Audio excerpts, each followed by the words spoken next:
भारतीय state bank के ATM में कार्यरत केयर टेकर कॉन्टैक्ट सीआईएसएस कंपनी में कार्य कर रहे कर्मचारियों को उम्र होने की बात कहकर काम से हटाया जा रहा है। सर, आज ही हमें बताया गया है कि आपको कल से नौकरी से हटाया बर्खास्त कर दिया जा रहा है। ना को हमको अपॉइंटमेंट लेटर दिया गया था और ना ही कभी ज्वाइनिंग लेटर। हम जब उम्र आज बताया जा रहा है कि आपकी उम्र 45 साल है। जब मैं ज्वाइन किया था तो मेरी उम्र 50 साल थी और आज ये हमको बताया जा रहा है कि आप 45 के बाद के नहीं करा जा रहा। तो हम 3 साल भर काम कर चुके हैं, उसके बाद ये अचानक हमको बताया गया सर। और वो भी एक यूनियन के थ्रू ये कंप्लेन की गई है उसके द्वारा। और हमने जब उससे बात किया अपने जिस कंपनी के थ्रू है सीआईएसएस वाले से, उन्होंने बोला भाई ये बैंक है, ये यूनियन ने लिखा है। तो बैंक बोली भाई हम 45 के आदमी चाहिए। तो मैं बोला सर ये तो हम लोग पहले आपने हमको कोई लेटर नहीं दिया, ना तो अपॉइंटमेंट लेटर दिया है ना हमको बैठने का। लेकिन अचानक बोला गया हमको मोबाइल करके कि कल से आपको नहीं आना है। तो सर हमारे सामने अब खाने की स्थिति ख़राब है कि हमारे परिवार है, बच्चे हैं। अगर हम बैठ जाते तो कितनी स्थिति ख़राब होगी हम लोग की। हम इस कारण से ये बात कर रहे हैं सर। और इसी कारण हम यहाँ आए कोतवाली कि हम सर को एक आवेदन देंगे और उनसे रिक्वेस्ट करेंगे कि सर हमारी हेल्प की जाए। ऐसे कितने सारे लोग हैं, कितने कर्मचारी आप लोग को बताया गया है कि काम से नहीं आना?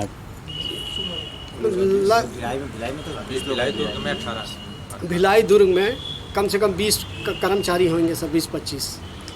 कोई कॉन्ट्रैक्टर का नाम क्या है? कॉन्ट्रैक्टर का नाम मतलब जो कंपनी जो चल रहा है वो किस नाम से है? सीआईएसएस कंपनी है जो हम लोग को चलाती है। हम लोग बैंक के पास मिलने गए थे, बैंक वाले बोला कि हमारा कॉन्ट्रैक्ट सीआईएसएस से है, आप हमसे डायरेक्ट ना मिले, सीआईएसएस से मिले। क्योंकि ये कंप्लेन की गई, इस कारण हमारे टेंडर में लिखा हुआ है 45 तक रखना, 40 से 45 के बीच में होना चाहिए इंसान। लेकिन जब हम रखे गए थे तो हमारी उम्र 50 थी सर। और आज हमको कितने साल से काम कर रहे हैं? हम तो ये कई वर्षों से, पहले बख्शी कंपनी थी, अभी इनका 3 वर्ष हुआ। बख्शिश था। हाँ, पहले बख्शी था, अभी ये 3 वर्ष हुए हैं। ये सीआईएसएस आई है, रायल था। मतलब कई 3-4 कंपनियां होते हुए हम लोग कई वर्षों से कार्य कर रहे हैं सर इसमें।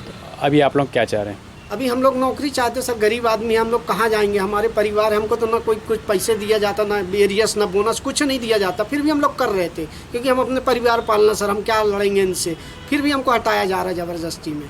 और ये उम्र दराज करके औरों को फिर धीरे से बैठा लगा लिया जाता है। ये कंपनी का है। ESI PF दिया जाता है? PF, हाँ, PF SI कटरा PF है, बराबर है। ये चीज़ के लिए हम नहीं बोलेंगे, लेकिन हमको जैसे बोनस वगैरह ये एरियस कुछ नहीं दिया जाता हमको किस कंपनी के थ्रू। 365 दिन पूरी ड्यूटी ली जाती है। अच्छा, छुट्टी भी नहीं है? कोई छुट्टी नहीं, कोई छुट्टी नहीं, ना कोई छुट्टी का पैसे दिया जाता है। गवर्नमेंट बोलती है 26 दिन ड्यूटी करो, आपको 30 दिन का जो पेमेंट गवर्नमेंट 26 दिन का देती है। लेकिन ये हमसे पूरे दिन 365 दिन ही ड्यूटी लेते हैं। फिक्स पेमेंट है ना? हाँ, 10,081 इतने साल से। वो 10 पहले कम था सर, धीरे बढ़ा। अभी तो 10,081 जब से आ रही तो 8,000 दी थी, फिर 10 जब से अभी कोई पैसे नहीं बढ़ा। हम लोग वहीं के वहीं आज भी खड़े। स्थिति हम लोग की बहुत दयनीय। हम लोग किसी का कंप्लेन नहीं कर, कोई एक नेता के चक्कर में आज हमको ये बैंक भी बोला कि भाई 45, लेकिन जब हम कर रहे थे तो बैंक भी नहीं बोली कि भाई आप 45 के नहीं, 50 के आपको नहीं रखा जाएगा। तब तो रख लिए थे। और जब 3 साल अभी इनका टेंडर 3 साल का रहता सर, 3 साल बाद फिर अभी हमको बता रहे कि आपकी उम्र 45 के बाद आदमी को निकाल रहे हैं, जो कि हम इनको। कॉन्ट्रैक्टर का नाम क्या है जो आप लोगों का जो मेन है बॉस? मेरा बॉस तो सीआईएसएस कंपनी से सर, और यहाँ सुपरवाइजर शिवा करके है, शिवा राकेश, यही है हम लोग को चलाते हैं। हम तो उन्हीं को जानते हैं सर। अपना नाम? मेरा नाम नरेश बैन है सर। मैं यहीं कई वर्षों से कार्य कर रहा हूँ। ये तीसरी कंपनी है जो आज इस तरह के हम लोग को निकाल ली अचानक। टेंडर बदले गए लेकिन हम लोग वहीं के वहीं रह गए और आज हमको हटाया जा रहा है। उसका नाम दे लो। ये ठीक, बताइए। हम लोग भारतीय स्टेट बैंक के एटीएम केयरटेकर हैं, दुर्ग भिलाई के रहने वाले हैं। तो हम लोग 2016 में उज्ज्वल दत्ता को यूनियन का अध्यक्ष बनाए थे।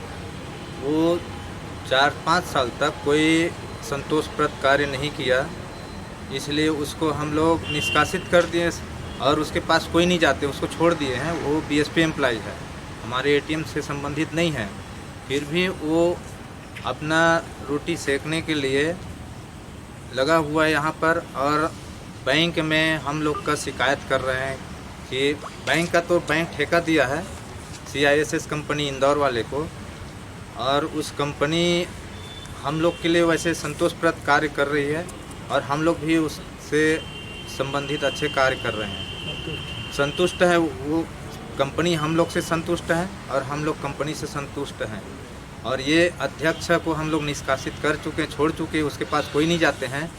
उसके बावजूद ये अपने फ़ायदा के लिए हम लोग का शिकायत करते हैं और अब कोई उसको कुछ मुद्दा नहीं मिला तो सीधे भारतीय स्टेट बैंक के अधिकारी के ऊपर शिकायत कर रहा है वो कि और 45 वर्ष से ज़्यादा वाले को रखे हैं, केयर टेकर को, और उससे पैसा ले कर के रखे हैं बोलते हैं। तो हम लोग क्या उसको 5,000 पैसा देंगे तो हमारे पास क्या बचेगा? 10,000 में थोड़ी, 5,000 में थोड़ी परिवार चला पाएंगे। 10,000 में मुश्किल से कैसे कैसे चलाते हैं वो हम लोग जानेंगे। लेकिन ये बीएसपी एम्प्लॉइज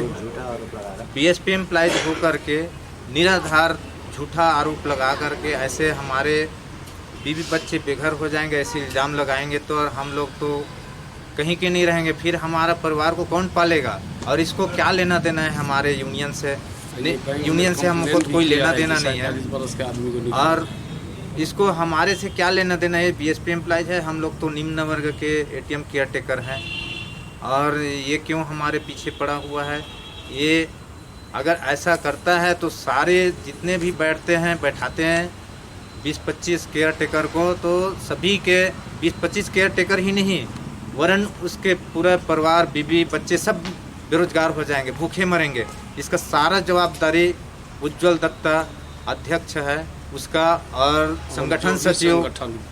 संगठन सचिव वाई बालकृष्ण के ऊपर रहेगा। ये हम लोग का पूरा जवाबदारी लेंगे तब ऐसा कार्य करें। अन्यथा जो शिकायत किया है भारतीय स्टेट बैंक के अधिकारियों के ऊपर, कंपनी के ऊपर और केयर टेकर के ऊपर, उस शिकायत को उन्हें वापस ले ले, अन्यथा हम लोग हो सके तो उग्र कदम उठाएंगे। इसका सारा जवाबदारी अध्यक्ष और सचिव का रहेगा। जबकि हम लोग इसको निकाल चुके हैं, अध्यक्ष छोड़ चुके हैं, यूनियन को छोड़ चुके हैं, त्याग चुके हैं, कोई यूनियन में नहीं जाते हैं। और जो शिकायत किया है उसको अगर शिकायत करता है तो ये सामने लाए ना सबूत के साथ। जबरन का निराधार क्यों आरोप लगा के हम लोग का रोजी रोटी ऊपर लात मार रहा है और इसको क्या मज़ा आता होगा? अगर ये ऐसा किसी का मजदूरों का ये अगर शोषण करता है ये, तो इसको क्या मिलेगा? और अगर ये मजदूरों का भला करना चाहता हूँ ऐसे सोचता होगा तो भिलाई स्टील प्लांट में ये काम करता है और वहाँ कई कंपनियाँ, प्राइवेट कंपनियाँ ठेका लेकर कार्य करती हैं।